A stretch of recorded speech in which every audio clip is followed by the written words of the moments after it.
Bismillahirrahmanirrahim. Assalamualaikum warahmatullahi wabarakatuh. Baik, bertemu lagi dalam pembelajaran IPA bersama Ibu Intan Julhijjah.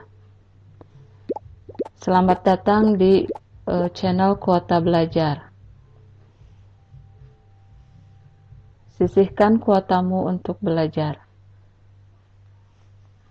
Baik anak-anak, di channel ini tersedia beberapa video pembelajaran yang durasinya cukup lama namun ramah kuota. Jangan lupa subscribe dan bunyikan lonceng.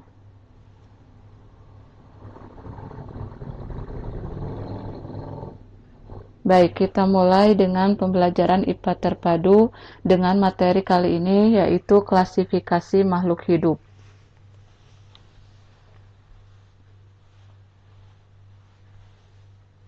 Yang pertama, sejarah klasifikasi makhluk hidup.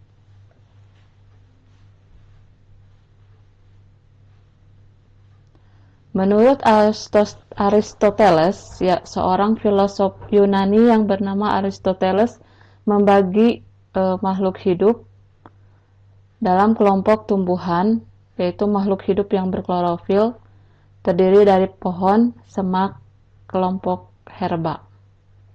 Kemudian hewan, makhluk hidup yang tidak berklorofil, terdiri dari hewan yang hidup di air, hidup di udara, dan hidup di darat.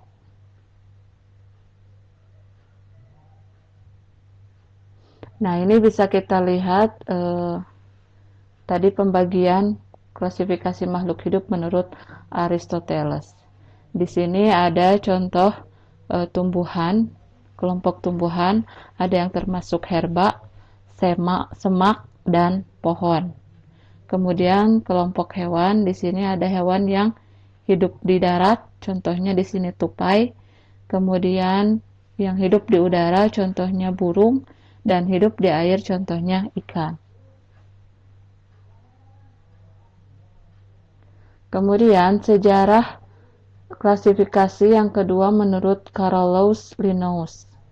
Pada tahun 1735, Carolus Linnaeus mengembangkan sistem klasifikasi baru berdasarkan persamaan ciri yang dilihat dari struktur tubuh atau bentuk tubuh, ukuran, warna, dan cara memperoleh makanan.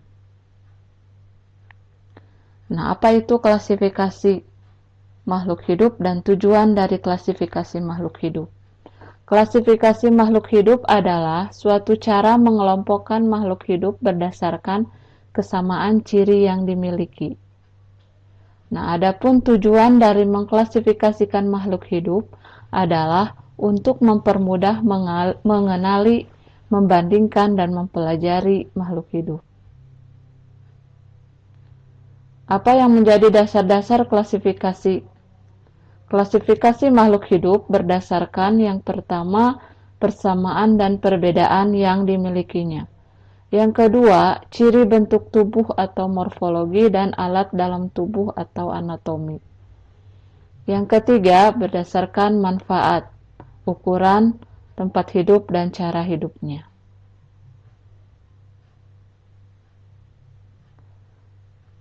Klasifikasi dikotom. Awalnya, klasifikasi makhluk hidup dikelompokkan dalam kelompok-kelompok berdasarkan persamaan ciri yang dimiliki. Nah, urutan dari kelompok ini dinamakan takson. Urutan takson pada makhluk hidup adalah sebagai berikut. Dari mulai dunia, kemudian divisi atau filum, kemudian kelas, bangsa, suku, marga, dan jenis.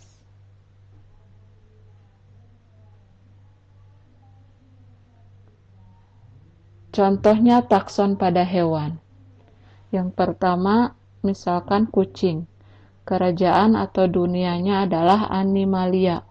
Kemudian filumnya atau yaitu Chordata. Kemudian kelasnya Mamalia. Bangsanya Carnivora. Kemudian sukunya Felidae, marganya Felis, dan jenisnya Felis Catus. Kemudian untuk hewan anjing, itu kerajaannya Animalia, filumnya Chordata, kelas Mammalia, bangsa Carnivora, suku Canidae, marga Canis, jenisnya Canis familiaris. Jadi nama Latin untuk anjing itu Canis familiaris. Kemudian contoh untuk takson pada hewan belalang. Kerajaannya Animalia, filumnya Arthropoda, kelasnya Insecta, bangsanya Orthoptera, suku Locustidae, marga Cystocerca, jenisnya Cystocerca americana. Nah, itu contoh takson pada hewan. Nah, untuk kriteria klasifikasi pada tumbuhan itu berdasarkan pada yang pertama organ perkembangbiakannya, apakah tumbuhan itu dengan spora atau dengan bunga. Yang kedua berdasarkan habitusnya, apakah berupa pohon, perdu, atau semak. Yang ketiga, bentuk dan ukuran daun. Yang keempat, cara berkembang biak. Apakah tumbuhan tersebut berkembang biak dengan seksual generatif atau aseksual vegetatif. Nah, untuk kriteria klasifikasi hewan berdasarkan kepada saluran pencernaan makanan. Untuk hewan tingkat rendah itu belum mempunyai saluran pencernaan makanan. Tetapi untuk hewan tingkat tinggi itu sudah memiliki saluran pencernaan. Yang kedua berdasarkan kerangka atau skeleton. Nah, apakah hewan ini kerangkanya di luar tubuh atau exoskeleton atau di dalam tubuh endoskeleton.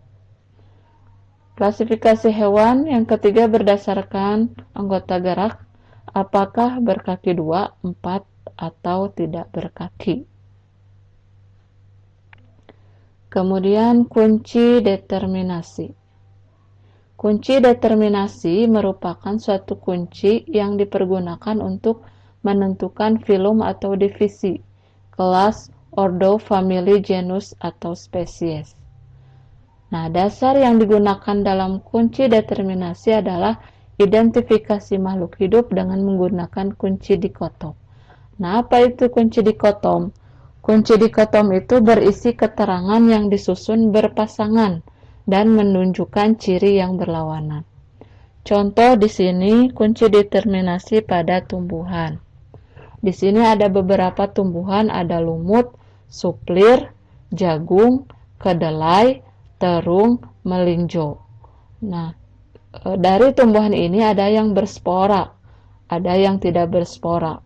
Yang berspora itu contohnya suplir dan lumut. Yang tidak berspora, jagung, kedelai, terung, dan melinjo. Nah, ini kita identifikasikan dengan kode 1. Yang berspora 1A, yang tidak berspora 1B. Nah, dari tumbuhan yang berspora, di sini dibagi lagi. Ada yang berbatang jelas, ada yang berbatang tidak jelas. Yang berbatang jelas kita determinasikan dengan 2A, contohnya suplir. Sedangkan yang tidak berbatang jelas 2B, contohnya lumut. Nah, untuk tumbuhan yang tidak berspora, di sini dibagi lagi, ada yang berbiji tertutup dan berbiji terbuka. Berbiji tertutup 3A, berbiji terbuka 3B. Yang termasuk berbiji tertutup yaitu jagung, kedelai, dan terong. Yang berbiji terbuka yaitu melinjo. Nah, dari tumbuhan berbiji tertutup ini dibagi lagi, ada tumbuhan yang berkeping 2 dan tumbuhan yang berkeping 1. Tumbuhan yang berkeping 2 itu kuncinya 4A, contohnya kedelai dan terong. Untuk yang berkeping 1, 4B, contohnya jagung. Nah, dari tanaman yang berkeping 2 ini dibagi lagi, ada yang berbunga, bunganya berbentuk kupu-kupu, ada yang berbunganya berbentuk trompet. Di sini berbunga kupu-kupu itu 5A, contohnya kedelai. Untuk berbunga yang trompet itu 5B, contohnya terong. Jadi kunci determinasi misal untuk suplir itu adalah dia berspora dan berbatang jelas. Jadi 1A, 2A. Untuk lumut dia berspora dan tidak berbatang jelas, berarti 1A, 2B. Kemudian untuk jagung, kedelai, terong, untuk kedelai contohnya, misalkan di sini dia termasuk tidak berspora, 1B, berbiji tertutup, 3A, berkeping 2, 4A, dan berbunga kupu-kupu, 5A. Untuk terong tidak berspora, 1B, berbiji tertutup, 3A, kemudian berkeping 2, 4A, kemudian berbunga trompet, 5B. Untuk jagung tidak berspora, 1B, berbiji tertutup, 3A, dan berkeping 1, 4B. Untuk melinjo tidak berspora, 1B, kemudian berbiji terbuka, 3B. Nah, itu contoh kunci determinasi untuk beberapa tumbuhan. Nah, dari klasifikasi makhluk hidup itu ada kelompok-kelompok, diantaranya kelompok Monera, Protista, fungi, tumbuhan, dan hewan. Nah, kali ini kita akan bahas dulu kelompok Monera. Untuk ciri-ciri kelompok Monera, yang pertama, tidak memiliki membran inti atau prokariotik. Kemudian dia bersel tunggal atau bersel satu atau uniseluler. Kemudian mampu berkembang biak dengan membelah diri. Apa contohnya? Bakteri dan alga biru.